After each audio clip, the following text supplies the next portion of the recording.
अध्याय 12 अणुगति सिद्धांत।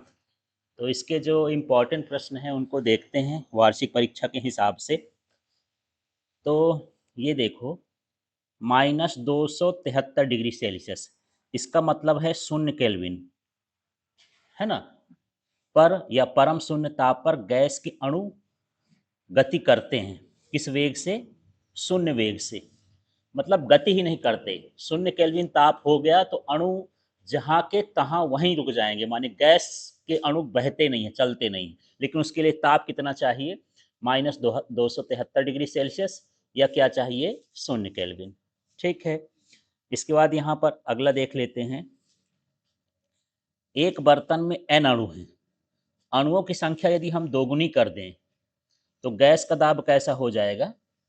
2 गुना हो जाएगा। ठीक है। जैसे आप लोग बैठे हो, आपकी संख्या यदि मैं 2 गुनी कर दूं तो इस छत पर दाब कितना लगेगा? 2 गुना हो जाएगा, है ना। ऐसे ही अणुओं की संख्या यदि हम 2 गुना करेंगे तो दाब भी क्या हो जाएगा? 2 गुना। 3 गुना करेंगे तो 3 गुना बढ़ जाएगा, उतना ही। फिर देखिए, समान ताप पर आदर्श गैस के अणुओं का वर्ग माध्य मूल वेग अणुभार के वर्गमूल के क्या होता है? व्युत्क्रमानुपाती होता है। अभी हम सूत्र निकालेंगे, है ना, बड़े क्वेश्चन में, तो उसको देखेंगे। फिर देखिए, अगला प्रश्न है, चंद्रमा पर कोई वायुमंडल नहीं होता क्योंकि वहां गैस के अणुओं का वेग पलायन वेग और उसके वर्ग माध्यमूल वेग से क्या होता है? कम होता है। पलायन वेग का मान गैस के अणुओं के वेग से क्या होता है? कम। इस तरह से है, इसलिए वहां चंद्रमा पर वायुमंडल नहीं पाया जाता है। इसका देखिए, एक आदर्श गैस ताप 27 डिग्री सेल्सियस से 927 डिग्री सेल्सियस तक बढ़ाया जाता है। उसके अणुओं का वर्ग माध्य मूल वेग हो जाएगा। तो अब देखते हैं कि ये ताप कितना बढ़ा। तो इसको केल्विन में चेंज करेंगे ना। केल्विन में चेंज करने के लिए हम क्या करते हैं? 273 में 27 जोड़ देंगे। तो 273 में 27 जोड़ो तो कितना हो जाएगा? 300 केल्विन, है ना। और 927 में 273 जोड़ोगे तो 927, और कितना जोड़ना है? 273। तो ये शून्य हो गया,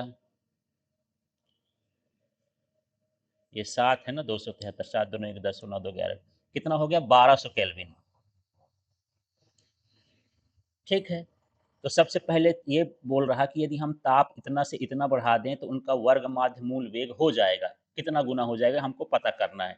तो अभी हम देखें कि ताप हम 300 से कितना बढ़ाए? 1200। तो कुल मिला के कितना बढ़ा? ये 1200 बढ़ गया। तो इसका कितना गुना बढ़ गया? 4 गुना। कितना बढ़ गया? 4 गुना। जो वेग होता है वो अंडर रूट टी होता है, ऐसा, है ना।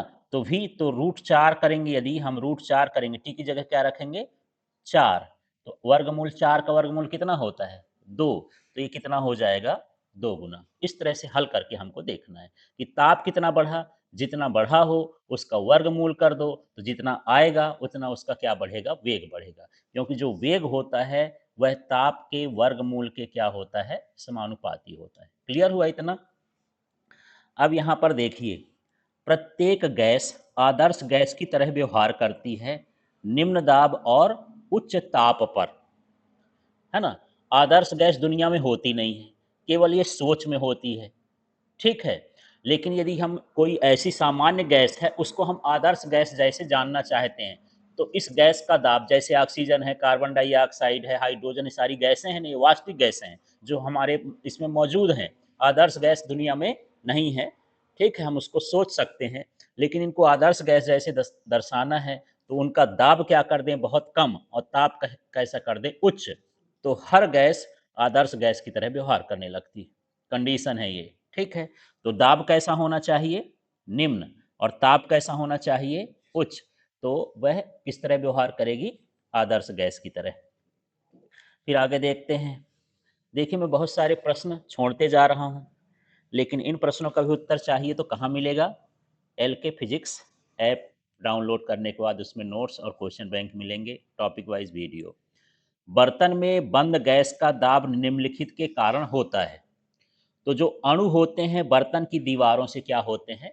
टकराते हैं, इसलिए उस पर क्या उत्पन्न करेंगे? दाब उत्पन्न करेंगे। जैसे इस कमरे की दीवार में भी दाब लग रहा होगा, तो क्यों लग रहा होगा कि हवा के कण इस दीवार से क्या कर रहे हैं, टकरा रहे हैं, तो टकराने के कारण ही क्या लगेगा, दाब लगेगा। ठीक है, तो यहाँ भी अणु बर्तन की दीवारों से टकराते हैं, इसलिए उसमें क्या लगता है, दाब। फिर देखो, गैस के अणुओं की माध्य गतिज ऊर्जा प्रति इकाई स्वतंत्रता किस कोटि की होती है। तो आप लोग ऊर्जा संविभाजन का नियम पढ़े हैं, उस नियम के अनुसार आप पढ़े थे कि प्रत्येक स्वतंत्रता की कोटि की ऊर्जा, औसत ऊर्जा का मान कितना होता है, 1/2 केटी। तो यहाँ पर सही आंसर क्या है, 1/2 केटी। ठीक है, अब आगे देख लेते हैं। बॉयल का नियम लागू होता है, किस प्रक्रम में लागू होता है, समतापी प्रक्रम में।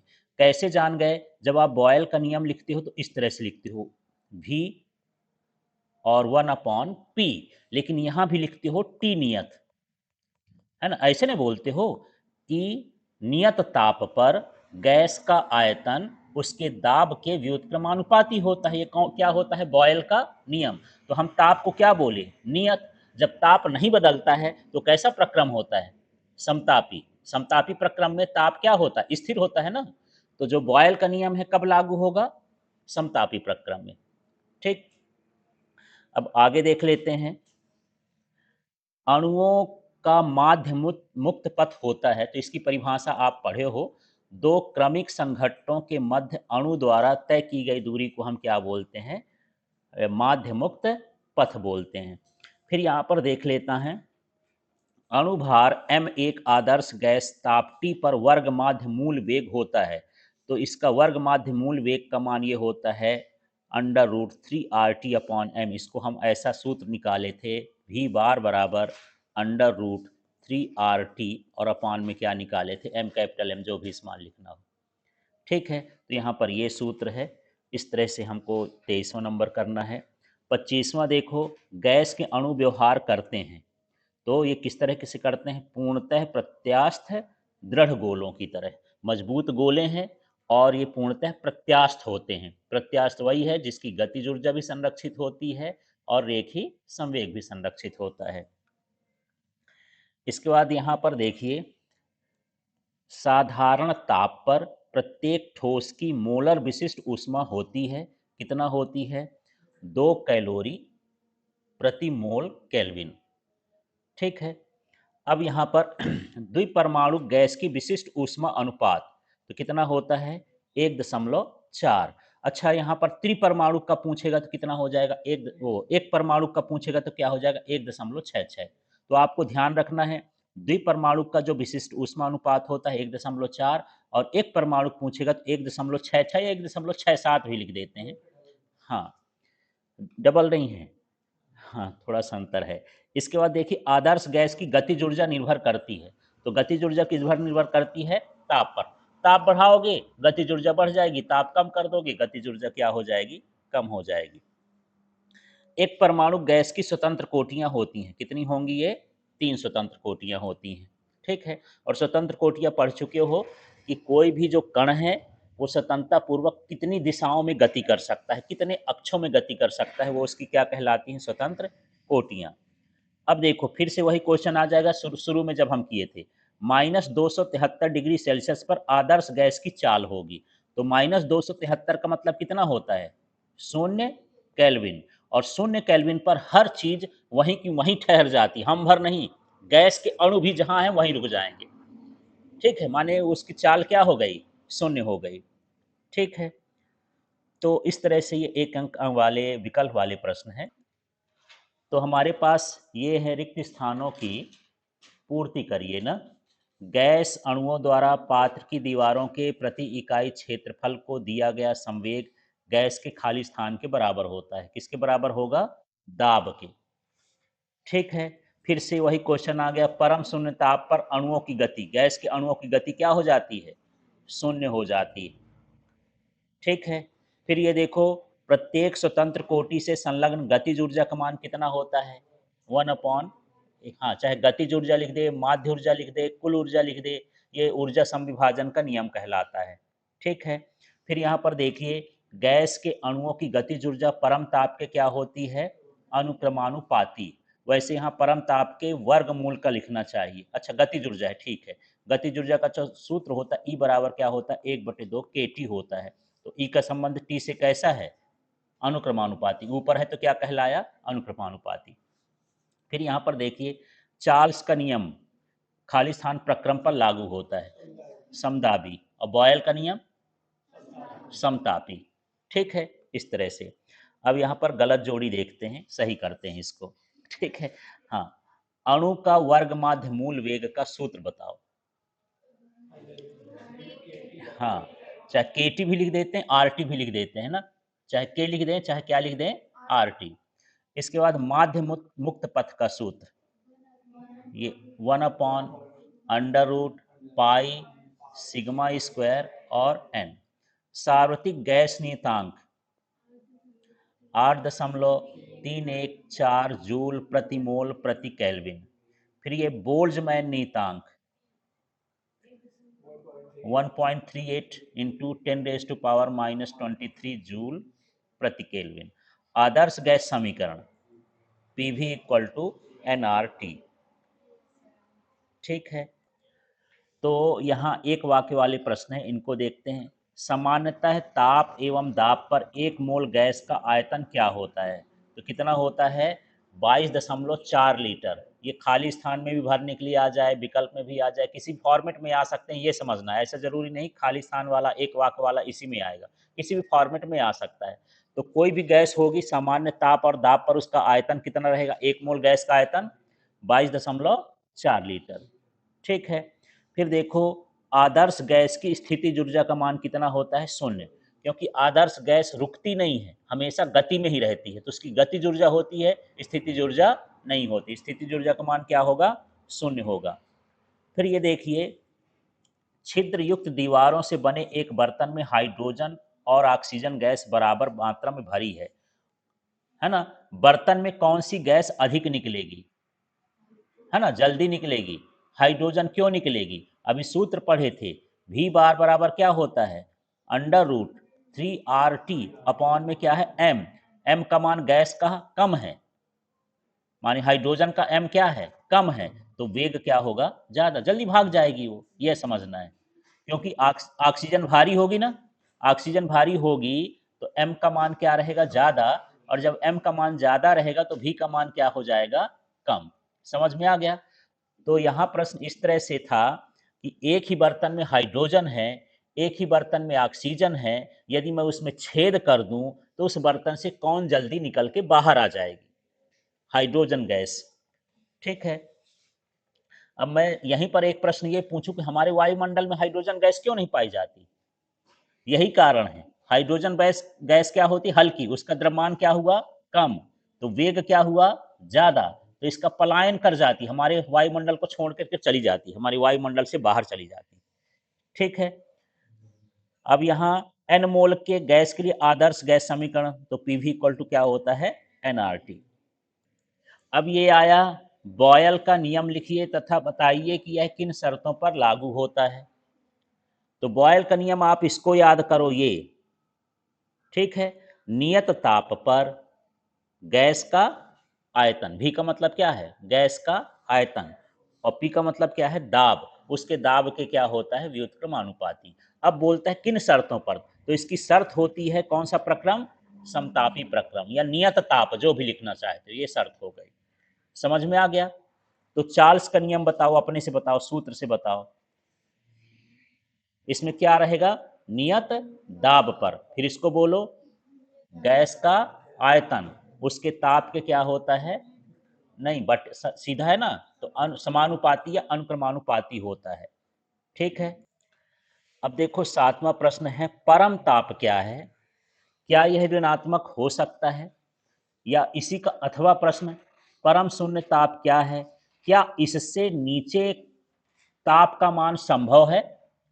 ठीक है, फिर गैस के अणुगति सिद्धांत के आधार पर परम शून्य ताप की व्याख्या कीजिए।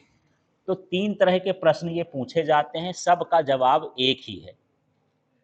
ठीक है, मैं लैपटॉप के पीछे हूँ, लैपटॉप मेरे आगे है, या फिर लैपटॉप और सोफा के बीच में मैं हूँ, हूँ तो मैं ही माने कैसे भी तरीके से बोल सकते हो, ऐसे जवाब तो वही है, ठीक है? तो इसी तरह से यहाँ पर भी है कि जो परम शून्य ताप है वो होता क्या है? क्या ये ऋणात्मक हो सकता है या इसका मान और भी कम हो सकता है? तो शून्य केल्विन ताप आप सुने होंगे, कभी माइनस में केल्विन का ताप ना सुने होंगे कि -10 केल्विन ताप है। डिग्री सेल्सियस में सुने होंगे कि -50 डिग्री सेल्सियस, केल्विन में शून्य के नीचे ताप नहीं होता है। तो उसी शून्य ताप को हम क्या बोलते हैं? परम शून्य ताप। इस ताप पर गैस के अणु भी क्या हो जाते हैं?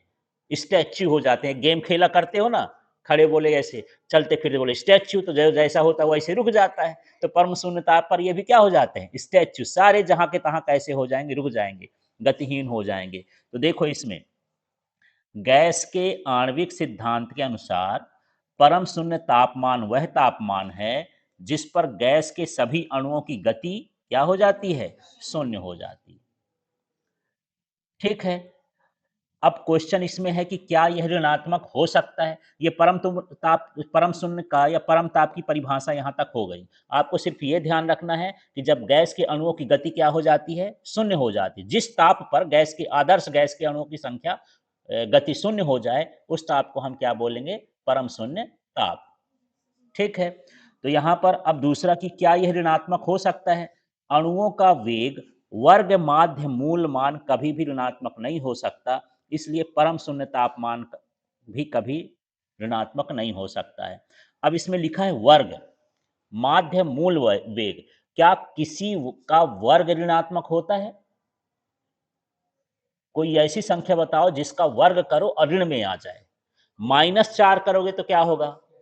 +16 ही होगा, माइनस माइनस का भी गुणा होगा, और +4 करोगे तब भी क्या होगा? 16 होगा। तो जब वेग है, वर्ग माध्य मूल वेग हमेशा क्या होता है? धनात्मक। इसलिए ताप का मान भी क्या रहेगा? धनात्मक, ऋणात्मक नहीं हो सकता है। ठीक है। हाँ जी। अब यहाँ पर 8वां प्रश्न देखिए, गैस को गर्म करने पर उसका ताप क्यों बढ़ जाता है? अणुगति सिद्धांत के आधार पर इसका कारण लिखिए। तो देखो, गैस के गर्म करने पर उसके अणुओं का वर्ग माध्य मूल वेग बढ़ जाता है ना? और अणुगति सिद्धांत के अनुसार गैस का वर्ग माध्य मूल वेग परम ताप के क्या होता है? समानुपाती होता है, इसलिए ताप भी बढ़ जाता है। अभी आप लोग वेग का, औसत वेग का सूत्र बता रहे थे, क्या बता रहे थे? √3RT अपॉन क्या है? m। तो v का और t का रिलेशन कैसा है? सीधा, ये बढ़ेगा तो ये भी बढ़ेगा। तो यही पूछता है कि ताप क्यों बढ़ जाता है? तो क्योंकि उनका वेग बढ़ जाता है, सीधा सीधा वर्ग माध्य मूल वेग का मान क्या हो जाता है? बढ़ जाता है, इसलिए ताप भी बढ़ जाता है। तो क्वेश्चन ये है, जब हम गैस को गर्म करेंगे तो क्या बढ़ेगा? नहीं, पहले यहाँ बोलो, ये क्या बढ़ेगा जिस पर मैं वेग, वर्ग माध्य मूल वेग का मान बढ़ जाता है।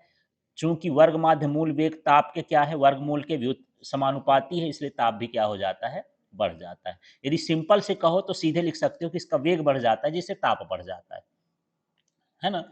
इस तरह से यहाँ पर हमको बताना है। अगला प्रश्न है, ऊर्जा संविभाजन का नियम लिखिए। तो देखो, ऊर्जा संविभाजन का नियम क्या है यार? ठीक है। परम ताप पर गैस के अणु के प्रत्येक स्वतंत्र कोटि की औसत ऊर्जा का मान क्या होता है? 1/2 kT, जहां पर के क्या है? बोल्ट्जमैन नीतांक। ठीक है। तो इस तरह से ऊर्जा संविभाजन का नियम है। तो क्या हो गया कि अणु के, अपने शब्दों में लिखा, अणु के प्रत्येक स्वतंत्र कोटि की औसत ऊर्जा का मान कितना होता है? 1/2 kT, जहां पर के बोल्ट्जमैन नीतांक है। यही ऊर्जा संविभाजन का नियम है। तो यहाँ पर देखिए, अब ऐसे प्रश्नों को देखते हैं इस चैप्टर में जो 3 नंबर 4 नंबर के आ सकते हैं, बड़े प्रश्न हैं। तो यहाँ पर देखिए 2 नंबर का, गैसों के अणुगति सिद्धांत के मुख्य बिंदु लिखिए। तो सबसे पहले ये जान लो कि आदर्श गैस का अणुगति सिद्धांत किसने दिया है? मैक्सवेल ने और बोल्ट्जमैन ने। इनके क्या क्या बिंदु हैं? गैस के सभी अणु कैसे होते हैं? गोल। कैसे होते हैं? दृढ़। और कैसे होते हैं? एक समान। गोल होंगे, बहुत मजबूत होंगे, और उनका आकार कैसे रहेगा? एक समान रहेगा। पहचाने ना पाओगे कि कौन किसका है, एक जैसे सब दिखेंगे। ठीक है ना? जैसे चीनी लोग दिखते हैं। फिर यहाँ पर देखो, गैस के अणुओं का आकार कैसा होता है? नगण्य। एक समान आकार होता है, पर इतना बड़ा नहीं कि धरती या वो सूर्य चंद्रमा जैसे या कैसे भी हमारे जैसे दिखें। बहुत छोटे होते हैं, नगण्य होते हैं, जिनको आप खुली आंखों से तो देख ही नहीं सकते हो, ऐसे होते हैं। ठीक है। गैस के अणु सरल रेखा में न्यूटन के नियमों का पालन करते हुए क्या करते हैं, गति करते हैं। इन पर गुरुत्व का प्रभाव नहीं होता है। ठीक है, गैस के अणु सभी संभव दिशाओं में सभी संभव वेग से निरंतर क्या करते रहते हैं, गति करते रहते हैं। गैस के अणु जब संघट्ट करते हैं तो उनका वेग बदल जाता है।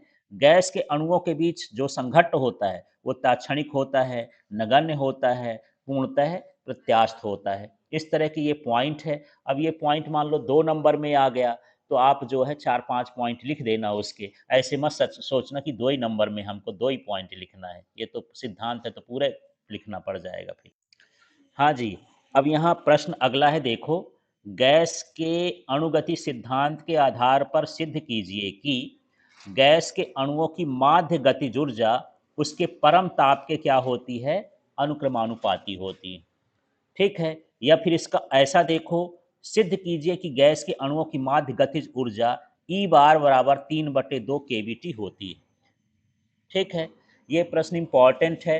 तो इसके लिए आपको जो है ना, जो गैस का दाब निकाले थे वो सूत्र याद रहना चाहिए और किसी सूत्र की जरूरत नहीं है ना। इस चैप्टर में हम निकाले थे वो गैस का दाब।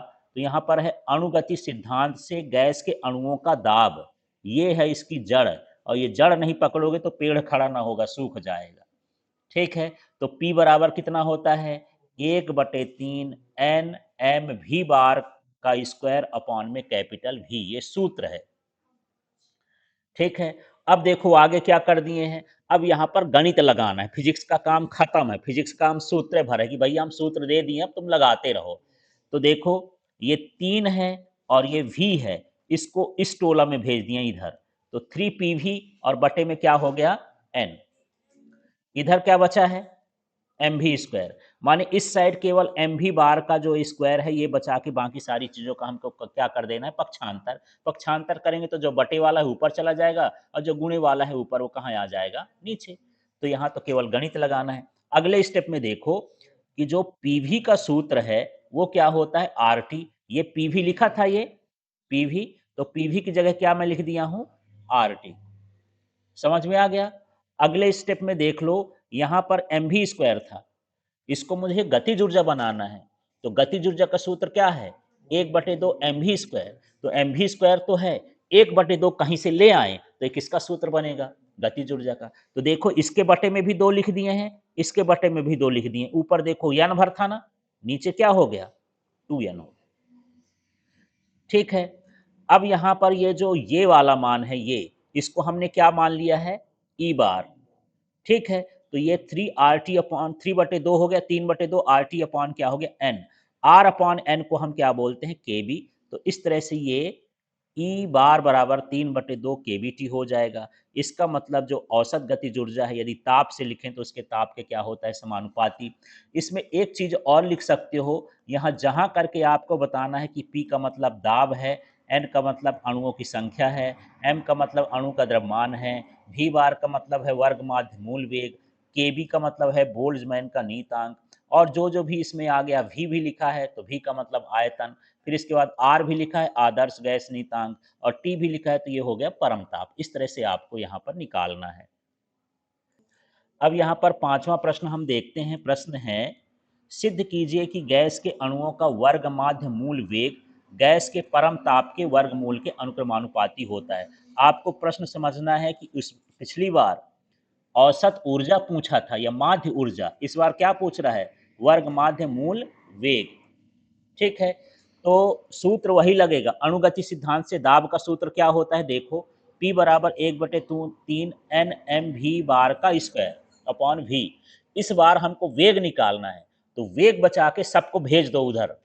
ठीक है ना, ठीक है, इनको न्यूनता कर दो, जहां चले जाएंगे इधर भी चला जाएगा, ये भी चला जाएगा, एनएम भी चला जाएगा, हमारे पास सिर्फ क्या बचेगा, वी बार। तो देखो सबको भेजने पर क्या हो रहा है, ये वी बार बचाया, इसमें स्क्वायर नहीं लगाया तो क्या लग जाएगा, रूट। इसमें स्क्वायर ना था भी में। ठीक है, अब यहाँ पर 3PV हो गया, एन और एम भी चला गया तो ये हो गया। क्लियर। अगले स्टेप में देखो कि पीवी इक्वल टू क्या होता है, आर टी। पीवी को हटाओ, उसकी जगह क्या लिख दो, आर टी। और आर बटे एन का मान कितना होता है, के। तो अब आर को हटाओ, एन को हटाओ, उसकी जगह क्या लिख दो, के बी टी। इस तरह से ये देखो v बार का मान आ जाए 3 के टी अपॉन एम। ठीक है, आरटी भी होता है, केटी भी होता है, ऐसे करके। और तो इसका मतलब होता है कि जो औसत वेग है वो परम ताप के वर्गमूल के व्युत्क्रमानुपाती होता है। यदि मान लो यहाँ पर अभी आपसे वर्ग माध्य मूल वेग का व्यंजक पूछा, आपसे ऐसा पूछ दिया कि सिद्ध करिए कि गैस के अणु का वर्ग माध्य मूल वेग उसके परम ताप के वर्गमूल के व्युत्क्रमानुपाती होता है, तब भी आपको यही करना है पूछने। हाँ, अनुक्रमानुपाती समानुपाती एक ही चीज कहलाती है। अच्छा, हम व्युत्क्रमानुपाती बोल दिए भाई, सॉरी। है ना, यहाँ पर जो है क्या रहेगा, अनुक्रमानुपाती या समानुपाती। ठीक है, क्लियर हो गया। हाँ जी, थोड़ा सा इस प्रश्न को देखते हैं। प्रश्न है, द्विपरमाणु गैस के लिए विशिष्ट ऊष्माओं का अनुपात ज्ञात करना है ना। तो देखो, द्विपरमाणु गैस का जो विशिष्ट ऊष्मा अनुपात हमको निकालना है, तो सबसे पहले हम इसका ये देख लिए एफ का मान। एफ का मान कितना होता है, 5। एफ माने स्वतंत्रता की कोटि, डिग्री ऑफ फ्रीडम, कितनी हो गई, 5। फिर हम इसकी आंतरिक ऊर्जा निकालते हैं, तो सूत्र होता है U बराबर एफ गुणे 1/2 आर टी। एफ का मान कितना है यहाँ, एफ का मान कितना है, 5। तो 5/2 क्या हो गया, आर टी। समझ में आ गया। तो सबसे पहले आपको देखना है स्वतंत्रता की कोटि, इसके बाद देखना है आंतरिक ऊर्जा का मान, है ना। अब इसमें हमको निकालना है सीवी। तो सीवी के सूत्र होता है डी यू अपॉन क्या, डी टी। तो यहाँ पर अब देखना, यहाँ पर आपको समझना है, मैं इसमें क्या नहीं लिखा, डी भी लिख दिया हूँ, डी टी भी लिख दिया हूँ, क्या नहीं लिखा हूँ, यू। तो यू का जो ये मान आया है 5/2 आर टी, तो यहाँ 5/2 लिख देंगे। अब यहाँ से डी टी वगैरह ये सब कट जाएगा, तो क्या बचेगा, 5/2 आर। अब मेयर संबंध होता है सीपी माइनस सीवी बराबर आर। आपको सीवी का मान पता हो गया ना, सीवी का पक्षांतर करेंगे इस तरह से, सीवी का मान ये होगा, इसको जोड़ेंगे तो ये 2 का गुणा इधर हो जाएगा, तो 2r, 7/2 आर आ गया। अब जो गामा का है विशिष्ट ऊष्मानुपात होता है सीपी अपॉन सीवी, तो इसका मतलब हो गया 7/2 आर सीपी का मान, 5/2 आर सीवी का मान। ये दो दो निपट जाएगा, आर आर भी निपट जाएगा, 7/5 बचेगा, भाग करोगे तो 1.4 हो गया। तो द्विपरमाणु गैस की जो विशिष्ट ऊष्मानुपात का मान होता है वो कितना होता है, 1.4। अब देखिए अगला प्रश्न देख लेते हैं इसमें, एक परमाणु गैस के लिए विशिष्ट ऊष्मा अनुपात ज्ञात कीजिए। तो सबसे पहले एक परमाणु गैस का हमको डिग्री ऑफ फ्रीडम देखना, स्वतंत्रता की कोटि कितनी होती है एक परमाणु की, 3। तरीका यही है, आंतरिक ऊर्जा निकालेंगे, सूत्र क्या होता है, एफ गुणे 1/2 आर टी। एफ का मान कितना है, 3, तो 3/2 आर टी हो गया। अब हमको सीवी निकालना है, तो सीवी का सूत्र क्या होता है, D you upon D T. तो डी अपॉन डी टी लिख के यहाँ पर यू का मान लिख दिए हैं। अब जब हम इसका अवकलन कर देंगे, डी अपॉन डी टी का मतलब अवकलन कर देंगे, तो टी हट जाएगा, तो क्या बचेगा, 3/2 आर। फिर वही मेयर संबंध निकालना है, C P minus C V equal to R. C V का पक्षांतर करेंगे तो सी पी बराबर सी वी प्लस आर आ गया। अब सी वी का मान हम ये वाला लिख देंगे 3/2 आर, और यहाँ आर जोड़ेंगे तो 5/2 आर आ गया। फिर हमको गामा निकालना है, तो गामा का सूत्र होता है C P upon C V. तो यहाँ से आर आर दो दो इनका मान रखेंगे, काटेंगे, 5/3 आएगा, भाग करेंगे तो 1.666 आता जाएगा। तो 6 ना लिख के राउंड फिगर में क्या लिख देते हैं, 1.67। इस तरह से इसका जो है विशिष्ट ऊष्मा अनुपात होगा। अब देख लेते हैं 10वां प्रश्न, इसको समझते हैं। एक बर्तन में दो विभिन्न गैसों का मिश्रण भरा हुआ है। एक बर्तन है, उसमें कितनी गैसें हैं, 2, उनका मिश्रण भरा है। कारण सहित बताइए, क्या दोनों गैसों की प्रति परमाणु औसत ऊर्जाएं समान होगी। दूसरा, क्या अणुओं के वर्गमाध्य मूल वेग समान होंगे। क्या दाब समान होंगे। तो तीनों का देखो, पहला पूछा है औसत ऊर्जाएं, तो यहाँ पर हो जाएगा हाँ, क्योंकि गतिज ऊर्जा केवल गैस के कहाँ पर निर्भर करती है, ताप पर। ठीक है, तो ताप तो बदल नहीं रहा है, इसलिए यहाँ पर उनकी जो औसत ऊर्जाएं होंगी वो क्या होंगी, समान। ताप बदलेगा तो बदल जाएगा, ताप नहीं बदलेगा तो नहीं बदलेगा, दोनों का ताप समान होगा। दूसरा पूछा है, क्या अणुओं का वर्गमाध्य मूल वेग समान होगा। तो इसका उत्तर है क्या, नहीं, क्योंकि ये सूत्र होता है ना, ये देखो, v बार बराबर 3RT अपॉन क्या है, nm। nm नहीं लिखना तो कैपिटल M भी लिख सकते हैं। यहाँ पर रिलेशन देखो, m का मान यदि कम ज्यादा है तो उनका जो वर्ग माध्य मूल वेग है उसका मान भी क्या हो जाएगा, कम ज्यादा, है ना, m पर निर्भर कर रहा ना। यदि कण का आकार ज़्यादा बड़ा है या द्रव्यमान कम ज़्यादा है, तो उसका जो मूल वेग है वो समान होंगे कि नहीं होंगे, ये पूछा है। तो पहला क्वेश्चन ये हो गया इसका कि ये समान नहीं होंगे, क्योंकि ये किस पर निर्भर करता है? आणविक द्रव्यमान पर। फिर अगला पूछता है क्या दाब समान होगा? तो दाब के लिए कुछ नहीं कहा जा सकता, क्योंकि गैस का द्रव्यमान नहीं दिया गया है इसमें। ये सूत्र है P equal to 1/3 NmV bar square upon V। ठीक है? इस तरह से यहाँ पर हमको आंसर देना है। तो इस चैप्टर का ये सारा क्वेश्चन समाप्त होता है। इन सभी को एक बार लगा कर के आपको प्रैक्टिस कर लेना है, देख लेना है। इन्हीं में से प्रश्न जो हैं पूछे जाएँगे। ठीक है?